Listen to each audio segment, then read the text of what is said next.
Not too long ago, we made this video to talk about the experience we had while traveling home from our Icon of the Seas cruise in Miami, Florida. Well, here we are 32 days later, and American Airlines has finally responded.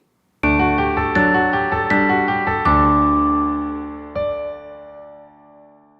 everyone, I'm Jamie from Sharonatsea Travel. Thanks for joining me for today's update video about our American Airlines debacle. You know, the one that American blamed us for.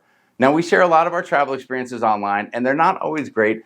We got hundreds of comments on that video with people sharing their airline experiences and horror stories and encouraging us not to let American Airlines off the hook.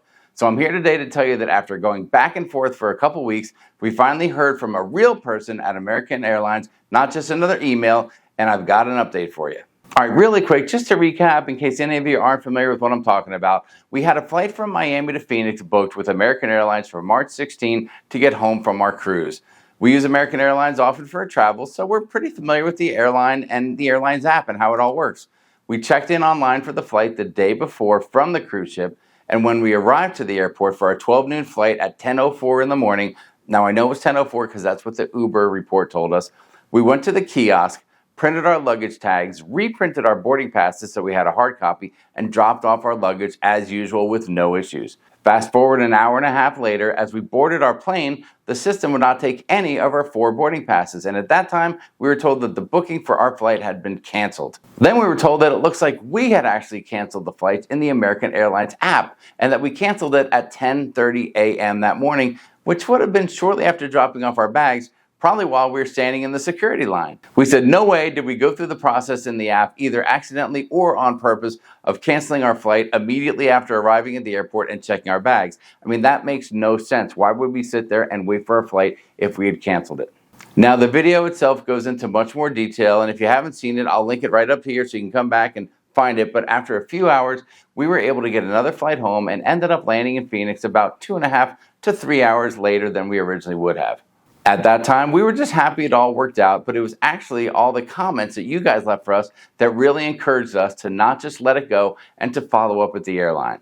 The consensus was that we got bumped off our flight and that the airline blamed the app to get themselves off the hook and that we were owed some sort of compensation. So we decided to dive a little deeper into what happened and try to get to the bottom of things.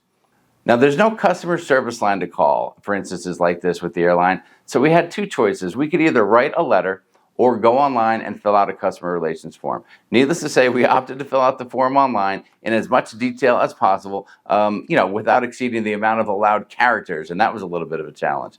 After a few weeks, we finally got a response, and after playing a little bit of phone tag, Sharon decided to answer a call this morning that was labeled as potential spam, and it was actually the airline rep calling us back. It actually turned out to be a really simple phone call. The airline didn't defend their actions. They did not revisit the claim that it was our fault or whose fault it was. They didn't really take any responsibility. They didn't want to go over things again to find out what really happened. They just wanted to resolve the issue. So Sharon said, okay, what are you talking about? What are you offering? And they asked Sharon if she would prefer points or travel credits. Well, after seeing another angry customer that day back in March while in line for an hour at the service desk, they had a major issue, and it was all a big issue because he booked with points and he was having a lot of difficulty getting things resolved. Sharon made the call and said, I'll take the travel credits. So what are we talking about? Well, then the rep said that she would like to offer $350 in flight credits for each of us, the 4 of us, to use on any future flight to resolve the issue that we had. That's right, a total of $1,400 in flight credits. So Sharon said, okay, that'd be great. And just like that, Sharon got the emails, saw the credits. Then she checked online. She saw that the credits are being applied under each one of our names. It's just funny because we were ready for a lot more back and forth and kind of fighting, or at least negotiating, about a resolution. Then out of nowhere, just like that, they opted for a quick fix. And for better or worse, we were happy to take that offer and run with it. Now, I'm not sure if there was more to be had. And at the end of the day, we never really found out whose fault it was and how the booking actually got canceled.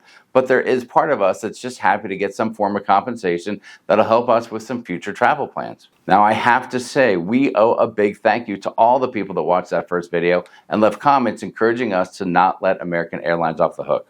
With everything else going on in our lives, there was a chance we might have just let that whole experience go. I mean, it was a huge inconvenience. And for a while there, we weren't even sure if we were going to get home that same day. Not to mention, more than one comment asked the big question, Who else got bumped on their flight later to make room for us to get home on flights that we were originally told were fully booked up? I mean, it is a vicious bumping cycle. Now, somewhere I'm sure there's a lesson to be learned for everyone in all of this. And for me, that lesson was to double check your airline booking often, even if you're sitting at the gate waiting to board. And also, don't let the big guys take advantage of you. So in the end, I guess you could say that American Airlines made things right, or you could just make the argument that they threw a little money at the problem to make it go away. Either way, we did get some compensation for our inconvenience. And isn't that what any of us really want? For a company to realize that something went wrong and to give us something for our troubles. And maybe, if we're all lucky, they'll take a little time to try to fix their problem while they're at it. Again, we loved all the comments in that first video. You guys were awesome. And if anyone else has any airline experiences that they want to share, good, bad, horror stories, or whatever, please make sure to leave it in the comment section below the video today.